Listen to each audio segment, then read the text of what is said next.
Cell نہیں کیا گیا، ان کی بولی نہیں لگائی گئی۔ جو نیب بولی چاہتی تھی کہ اتنے روپے لگیں وہ نہیں لگے، تو نیب نے بحریہ ٹاؤن کی ان 3 جائیدادوں کو بولی کے لیے نہیں لگایا اور ان کی بولی مؤخر کر دی ہے۔ اب نیب کچھ دن بعد دوبارہ بحریہ ٹاؤن کی جائیدادوں کی بولی کرے گی، اور اس بولی میں سب سے پہلے ان تینوں کو شامل کیا جائے گا، جن میں ارینا سینما شامل ہے، جن میں بحریہ ٹاؤن انٹرنیشنل اکیڈمی شامل ہے، جن میں سفاری کلب شامل ہے۔ اب ہم آتے ہیں کہ بحریہ ٹاؤن کی جائیدادوں کی بولی تو ہو رہی ہے، نیلامی بھی ہو رہی ہے، کیا بحریہ ٹاؤن انتظامیہ بھی اس پہ کچھ کر رہی ہے؟ تو بحریہ ٹاؤن کی جو انتظامیہ ہے ان کی جانب سے حکم امتناع کی درخواست دائر کی گئی سب سے پہلے اسلام آباد ہائی کورٹ میں، جس کو اسلام آباد ہائی کورٹ کے ججز نے، اسلام آباد ہائی کورٹ نے پہلی ہی سماعت میں مسترد کر دیا۔ اسلام آباد ہائی کورٹ نے کہا کہ آپ کے حکم امتناع کی درخواست کو ہم مسترد کر رہے ہیں، نیب کو اپنا کام کرنے دیں، نیب جو بحریہ ٹاؤن کی جائیدادوں کی نیلامی کر رہی ہے اس کو وہ نیلامی کرنے دیں۔ اس کے بعد بحریہ ٹاؤن انتظامیہ میں تشویش آئی اور انہوں نے سپریم کورٹ آف پاکستان کا دروازہ کھٹکھٹایا۔ سپریم کورٹ آف پاکستان کا دروازہ کھٹکھٹانے کے بعد نیب کے خلاف بحریہ ٹاؤن کی انتظامیہ نے حکم امتناع کی درخواست دی کہ ہمیں اسٹے آرڈر جاری کیا جائے اور نیب کو بحریہ ٹاؤن کی جائیدادوں کی نیلامی کرنے سے روکا جائے۔ آج سپریم کورٹ کے جسٹس امین الدین خان کی سربراہی میں 3 رکنی بینچ نے بحریہ ٹاؤن کی جائیدادوں کی نیلامی کو روکنے کی یعنی حکم امتناع کی درخواست پر سماعت کی، اور سپریم کورٹ آف پاکستان نے بھی پہلی ہی سماعت میں اس درخواست کو مسترد کر دیا۔ سپریم کورٹ کے ججز نے کیا ریمارکس دیے میں آپ کو بتاتا ہوں۔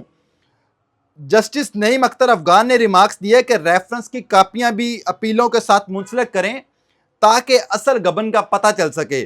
یہ سپریم کورٹ آف پاکستان کے جسٹس نعیم اختر افغان کے ریمارکس تھے کسی کیس میں، اور سپریم کورٹ کا اوورآل اگر میں آپ کو ویو بتاؤں کو سپریم کورٹ کے ججز نے یہ ریمارکس دیے کہ آپ نے جو حکم امتناع کی درخواست دی ہے اس کو ہم مسترد اس لیے کر رہے ہیں کہ ہم ایک پارٹی کی یا ون سائیڈڈ درخواست پر فیصلہ نہیں کر سکتے کہ اگر کسی کا کوئی مکان گرا رہا ہے اور ہم اس کو ون سائیڈڈ سن کے فیصلہ نہیں کر سکتے، ہم دوسری پارٹی کو سنیں گے پہلے، پھر ہی فیصلہ کریں گے کہ حکم امتناع جاری کیا جائے یا نہیں، یعنی نیب کو بحریہ ٹاؤن کی نیلامی کی جائیدادوں کی نیلامی سے روکا جائے یا نہیں۔ تو سپریم کورٹ آف پاکستان نے بحریہ ٹاؤن کے انتظامیہ کی جانب سے دی جانے والی درخواست کو مسترد کیا، اور سپریم کورٹ نے کہا کہ ہم دوسری پارٹی کو سنیں گے، ان کے بھی ریمارک، ان کے بھی دلائل سنیں گے، ان کے بھی جانیں گے کہ وہ کیا کہتے ہیں، ان کا اس سارے سینیریو پہ کیا کہنا ہے، اس کے بعد ہی ہم فیصلہ کر سکتے ہیں کہ بحریہ ٹاؤن کی جائیدادوں کی نیلامی پر حکم امتناع جاری کیا جا سکتا ہے یا نہیں، یعنی بحریہ ٹاؤن کے حکم امتناع کی درخواست کو منظور کیا جا سکتا ہے یا نہیں۔ تو آج سپریم کورٹ چونکہ یہ جسٹس امین الدین خان کی سربراہی میں 3 رکنی بینچ سماعت کر رہا تھا، تو اس بینچ نے آج کے سماعت میں اس درخواست کو مسترد کیا اور سماعت کو 13 اگست تک ملتوی کر دیا۔ اب اس کیس کی سماعت 13 اگست کو دوبارہ کی جائے گی اور دوبارہ سپریم کورٹ اس پہ فیصلہ دے گی کہ کیا حکم امتناع جاری کیا جا سکتا ہے یا نہیں۔ اب دوسری جانب جو ملک ریاض ہیں، آپ کو میں نے پچھلی ویڈیو میں بتایا تھا کہ ملک ریاض نے 1997 میں راولپنڈی سے یہ بحریہ ٹاؤن کا سفر کا آغاز کیا تھا، اور 2014 میں پھر انہوں نے لاہور اور کراچی میں سفر کو لے گئے، اور آج تک بحریہ ٹاؤن دن بدن ترقی کرتا جا رہا ہے۔ اور بحریہ ٹاؤن پاکستان کی وہ سوسائٹی ہے جہاں پہ بڑی سے بڑی ڈیولپمنٹ ہوئی، بڑی سے بڑی ٹیکنالوجی کا استعمال کیا گیا، اور ایسی ایسی چیزیں لائی گئی، ایسے ایسے پارکس جو آئیلینڈ بنائے گئے جو آج تک پاکستان میں کسی اور سوسائٹی نے نہیں بنائے۔ اور ملک ریاض کو نہ صرف پاکستان بلکہ ایشیا میں پراپرٹی ٹائکون کے نام سے جانا جاتا ہے۔ اب ملک ریاض پہ یہ سارا سینیریو، یہ سارا کچھ کیوں ہو رہا ہے، اس کی ایک ہی وجہ ہے، وہ ہے 190 ملین پاؤنڈ کیس۔ اب اس کیس میں ملک ریاض سے یہ کہا جا رہا ہے کہ وہ عمران خان کے خلاف ایک بیان دیں، اور جو ہی وہ بیان دیں گے تو میرا خیال ہے کہ سوشل میڈیا پہ جس طرح عوام کے رومرز جاری ہیں تو یہ سارا کچھ جو ان پہ ظلم اور زیادتی ہو رہی ہے یہ ختم ہو جائے گا۔ لیکن ذرائع کا یہ کہنا ہے کہ ملک ریاض اب ڈٹ چکے ہیں۔ ملک ریاض کا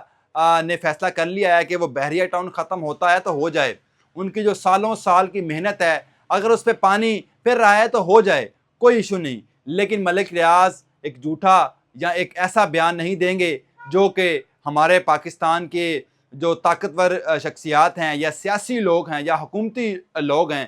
وہ جو چاہتے ہیں ملک ریاض ویسا نہیں کریں گے۔ اور اس بات کا ملک ریاض نے اپنے گزشتہ ٹویٹ میں بھی بتایا کہ